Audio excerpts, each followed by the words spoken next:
Imagine you're on a plane, soaring 39,000 feet above the Atlantic. Suddenly, the engines die, the cabin goes dark, and oxygen masks drop. This isn't a movie, it's the real-life story of Air Transat Flight 236. How did 306 people survive this nightmare? Most don't know this story, don't miss it. It's August 24, 2001. Air Transat Flight 236, an Airbus A330, takes off from Toronto, Canada, bound for Lisbon, Portugal. On board are 293 passengers and 13 crew members, expecting a routine 7-hour flight. But what they didn't know was that a tiny maintenance error was about to turn their journey into a fight for survival. 4 days earlier, during a routine check at Toronto Pearson Airport, technicians found metal chips in the right engine's oil filter, a red flag for engine trouble. Unable to find the source, they replaced the engine with a spare from Rolls-Royce. Sounds simple, right? But here's where it gets messy. The spare engine was in a different configuration, and the technicians couldn't access critical service bulletins due to computer issues. Following advice from their maintenance department, they used a fuel tube from the old engine. This caused the hydraulic and fuel lines to sit too close together. During flight, these lines rubbed against each other, creating a hole that would leak fuel at a staggering rate 12 to 15 tons per hour, compared to the normal 0.6 tons. 3 hours into the flight, halfway across the Atlantic, the pilots Captain Robert Piché and First Officer Dirk DeJager noticed something odd. The right engine's oil pressure was spiking, the temperature was dropping, and the oil quantity was dwindling. Confused, they checked their manuals but found no answers. They radioed maintenance control, but even the experts were stumped. Then, a warning flashed on the cockpit's ECAM display, a fuel imbalance between the left and right wings. The pilots, relying on their experience, decided to transfer fuel from the left wing to the right to balance the plane. But here's the kicker, they were pouring fuel straight into the leak. Can you imagine being in that cockpit, thinking you're fixing the problem, only to make it worse? The fuel gauges were dropping faster than expected, and the pilots realized they couldn't reach Lisbon. They chose to divert to Lajes Airport in the Azores, 150 miles away. But time was running out. At 39,000 feet, the right engine flamed out. The plane lurched. Minutes later, the left engine followed. The Airbus A330 was now a 200-ton glider, silently descending over the dark Atlantic Ocean. What would you do if you were on that plane, knowing there's no power, no engines, and miles of ocean below? In the cockpit, Captain Piché and First Officer DeJager faced a situation no pilot trains for: a total engine failure over the ocean. With no power, the plane system switched to emergency mode.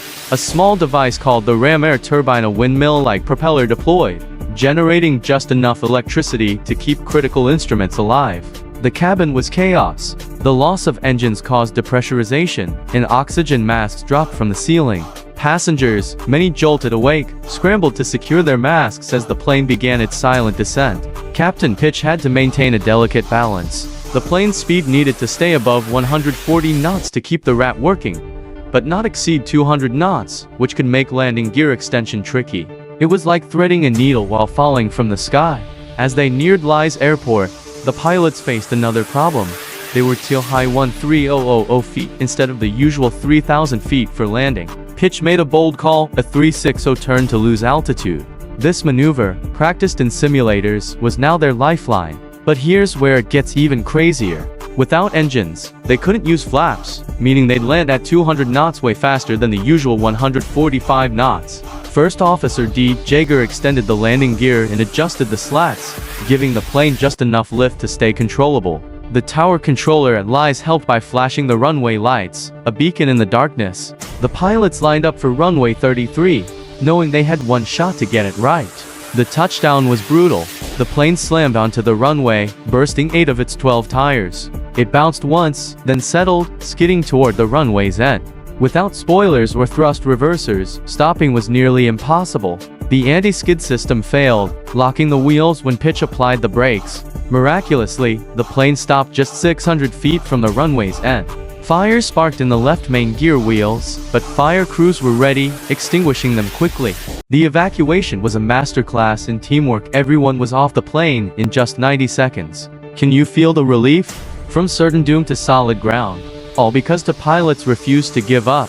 The story of Air Transat Flight 236, dubbed the Azores glider, is more than a tale of survival, it's a lesson in human error, heroism, and the power of learning from mistakes. Initially, Captain Piché and First Officer DeJager were celebrated as heroes. Their 19-minute glide covering nearly 100 miles was the longest by a passenger jet in history. Piché received the Superior Airmanship Award from the Airline Pilots Association, and their story was featured in shows like Mayday. But the investigation revealed a darker side. The maintenance error was the root cause, but the pilots' decisions played a role. By assuming the issue was a computer glitch, they fell victim to confirmation bias, ignoring signs of a fuel leak. Had they followed the quick reference handbook, they might have saved enough fuel to avoid the crisis. Here's what no one tells you: even heroes make mistakes, but it's how we learn from them that shapes the future. The incident transformed aviation safety. Airbus added new warning systems to detect fuel loss early. Pilot training now includes fuel leak scenarios, ensuring crews are better prepared. And the industry learned a hard lesson about cognitive bias: questioning assumptions can save lives. For passengers, the trauma lingered. A 2014 study in clinical psychological science found that some developed PTSD, recalling the event differently than others. It's a reminder that survival doesn't erase the emotional scars. Before Flight 236, fuel leaks were a blind spot in aviation. After, the industry was safer, smarter, and more prepared. That's the power of learning from near disasters. So, what can you take away? In life, like in aviation, always check your assumptions, follow proven systems, and be ready for the unexpected.